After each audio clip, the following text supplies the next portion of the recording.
right now, let's talk to Peter Burns. And he is with us on the Pepsi Hotline. Burnsy, what's up, man? How are you? What's up, boys? Just getting my rock star workout in. Kind of like how it is when Ron Burgundy's doing 1,001, 1,002.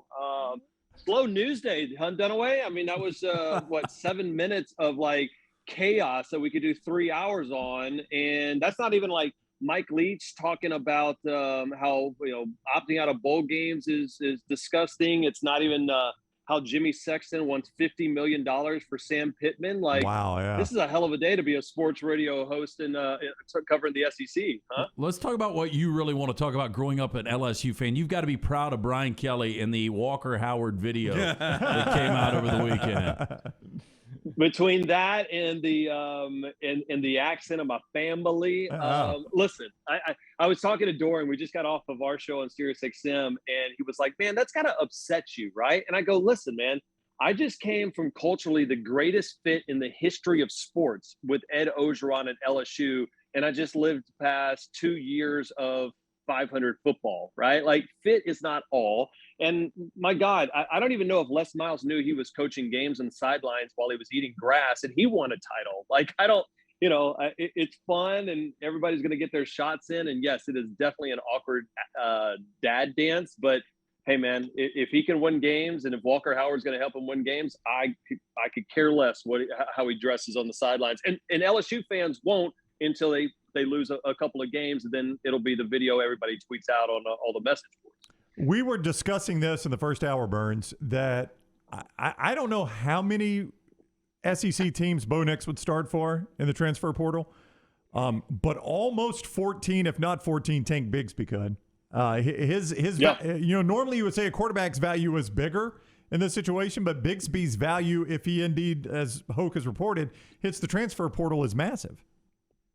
Yeah, I mean, and again, the Brian Harsin era truly starts now, right? Because, all right, everybody you're bringing in, he didn't recruit Tank, he didn't recruit Bo. These are going to be your guys, right? This is your stamp going forward. But yeah, I mean, the first thing that came to mind, obviously, when I saw Tank was entering the transfer portals, I'm like, well, I mean, is there a better coach that you would want to play for in that offense than what Gus Malzahn would bring? And by the way, you wouldn't have to play SEC West opponents, and you could just put up just stupid numbers. Kind of that came to mind right off the bat. So, yeah, I mean, you look at that, guys, and you're wondering, all right, is there something deeper there that, Bo Nix doesn't come back? You see the same thing. Sean Shivers ends up transferring out. And now, if Tank's gone, what's the read when all of a sudden on the other side of, the road in Tuscaloosa, you just had Nick Saban give the best recruiting pitch in the history of the world.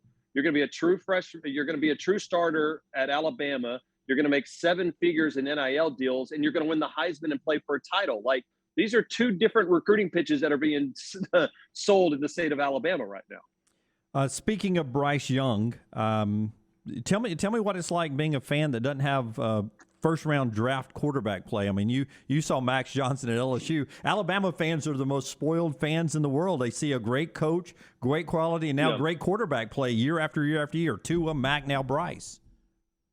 I mean, it's amazing, right? I mean, for the longest time, you're like, all right, well, people could catch up with Nick as long as they were still trying to play the 2012, 2015 style, 2009 football that Nick Saban was bringing. And once he decided that he was going to switch, you're like, all right, was this really kind of any fair? And we were going through like Heisman winners, and I'm like, before I started thinking about what Bryce did in Alabama, guys, I was even impressed more with this year, right? Like, never had started a game for the Tide, okay? Brand new offensive coordinator, even though they kind of just run the Alabama offense, not Bill O'Brien's offense, but still that takes some learning.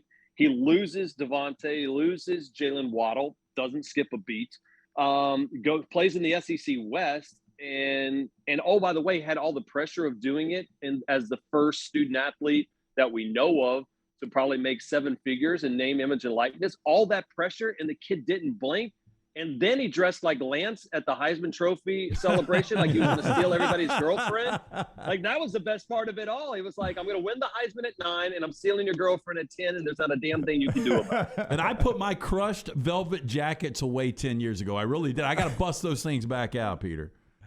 That's what is impressive when you're that good. Like, when you have that swagger that you can wear whatever, and people be like, I don't think that looks good, but if Bryce Young is doing it, I think it's now fashionable. And so there you go. Bryce Young living the dream. And, God forbid now him and Will Anderson come back to Alabama next year. I mean, come on. This is ridiculous. The quarterback position can't get any better because think about it. So they had Tua, who was the greatest quarterback in Alabama history. I thought Mac was better last year, but Bryce was actually better this year. It can't get any better, right? I mean, we say that, right? And then I'm sure, listen, I don't think Rivals or Scout or ESPN has 6-star, but Alabama will land the first 6-star quarterback. And that's what's going to happen is the guy that, hey, listen, here's a 7-year-old that runs a 3.2 40 and can throw the ball clear across the mountains like Uncle Rico. And sure enough, if Nick Saban's still coaching, he's probably going to land him because why would you go anywhere else right now? Like, what's the stat? Dunaway, you probably know, you're the smartest one of that crew right now. Like, every single player that has signed under Nick Saban at Alabama has had a chance to play for a national title. Well, like I think they've won a national title. And even won it. I mean, how do you compete with that right now? If you're Brian Harsin, if you're Brian Kelly, hell, if you're Jimbo Fisher, I don't know how you do it. Peter Burns is with us, SEC Network, at Peter Burns ESPN on Twitter. He's with us on the Pepsi hotline. You mentioned the Sam Pittman thing is interesting, Burns, because, he got the job from Georgia and he did a real incentive. He got a lot of praise for this when he did his first contract because it was basically like, if we win a lot, you pay me a lot. If we don't win much, you don't have to pay me a ton. Now, all of a sudden, he's won a lot. Jimmy Sexton takes over. And it's like, I'll tell you what we're going to do here. You're just going to pay me a ton. Whether I win or lose, you're going to pay me a ton. That's how we're going to roll now.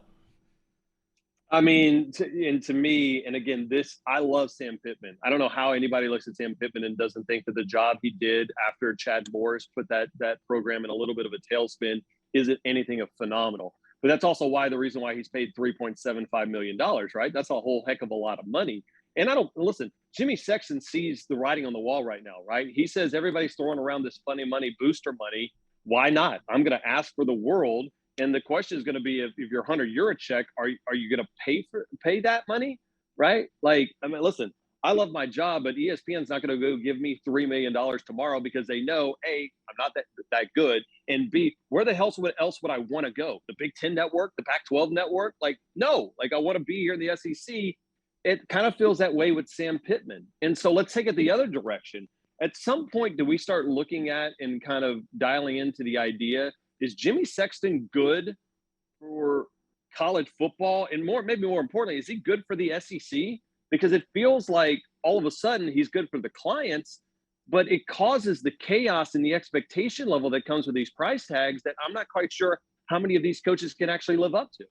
Peter Burns, SEC Network, is with us. I mean, we talk about the riches of Alabama and Nick Saban, but how about Kirby Smart? You lose Dan Lanning to Oregon. He's going to coach in the playoffs. But, hey, he's not going to be the defensive coordinator. We'll just slide Will Muschamp in to be the DC. You're almost upgrading at defensive coordinator at this point. Yeah, you still get Schulman, who was on that Alabama staff for a little bit. He's well liked, an up and coming coach. I mean, again, this would be a different situation had Todd Monken all of a sudden said, "Hey, I want to go back to coaching in the NFL," or at some point, and he's gone, and then you're going to have to really figure out a brand new plan. But as a DC, I mean, again, it's literally a next coach up situation, and that's when your program has truly made it, right? When you're the Alabamas and you're the Georgias of the world that says, all right, well, okay, we'll elevate somebody else. That's why I'm really curious to see what happens with Dabo right now down in Clemson. I mean, think about how he's had it rolling with Venables and Tony Elliott and the consistency that he's had, combined with the fact that Dan Radakovich, his athletic director, is now the AD at Miami. I'm curious to see how that works out for Clemson, and I'm kind of curious to see if, Shane Beamer down in Columbia can make some inroads. I mean, it's a feel-good story. He's known for recruiting.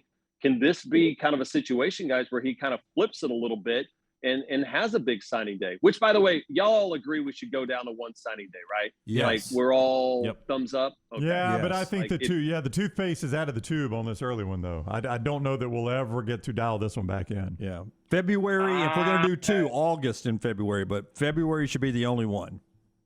I like the August and February idea, right? Like if you truly are like Walker Howard, the guy that was in the awkward video with Brian Kelly dancing, like he's a 5-star kid, loves LSU. His dad, Jimmy Howard, played at LSU. Like go sign in August. You can go enjoy your last year. The coaches don't have to recruit you.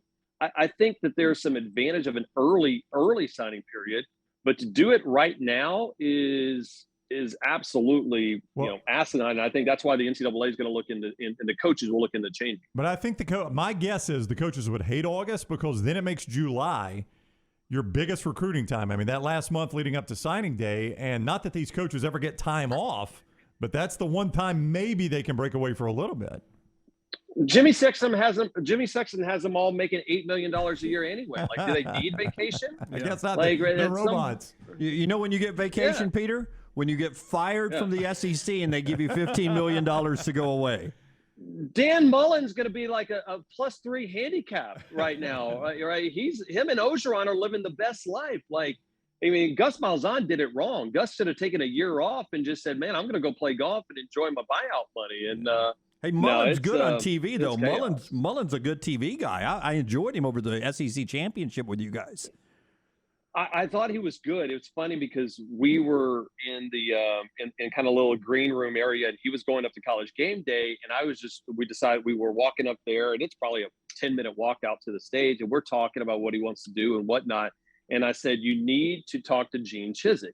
And I said, Chiz, the first year that he came on with us on SEC Network, he wasn't sure if he was done coaching yet.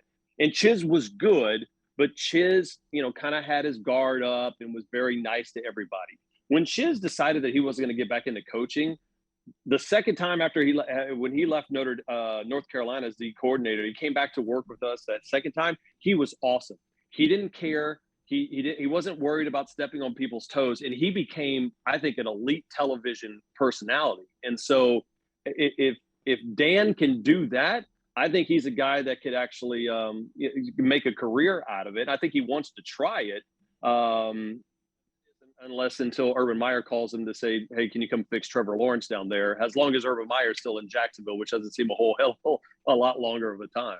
Hey, so not sure we'll talk to you before the semifinal games. How convinced are you we see rematch Alabama-Georgia? And if we do you think Kirby finally gets over the hump and gets that first national championship? Yeah, I'm still all in on Georgia. I think the style of fight against Michigan is perfect for what Georgia brings, right? Like Michigan doesn't have that skill position player like a Jamison Williams. And I think Georgia does beat Michigan. I think it'll be a close game, but I think they're able to win. And again, with Josh Jobe being banged up, and I think he's done for the year if I'm not mistaken, Mechie being out, I can't help but think that if Kirby Smart and Lanning and Muschamp and Schulman, all those guys can pull the mulligan off the tee and get an opportunity one more time to face them, that they don't play this team completely different. Talent-wise, they can go toe-to-toe, and I've got to imagine they would have a better plan for Bryce Young. So to me, I still have Georgia winning it all this year, and I still think that would be the sweetest way, right? Like the best thing that ever could have happened to Georgia was probably getting beat that way and getting it out of your system, tasting that blood a little bit. And now you got a better blueprint for when you beat them in Indianapolis this year. All right, so that's Peter. Peter will repeat that when Alabama sends out the little video after the Alabama win, and they have all the guys that are doubting them. You'll see this again from Peter. Rat poison. I'll send an invoice to Maxon and Puritan and Greg Byrne and have Jimmy Sexton negotiate the deal for me. That's a good idea on your part. Yummy rat poison. That is Peter Burns, SEC Network. Thank you, Burnsy. Have a great week. Later, boys. All right, man. Be good. Burns with us on the Pepsi Hotline.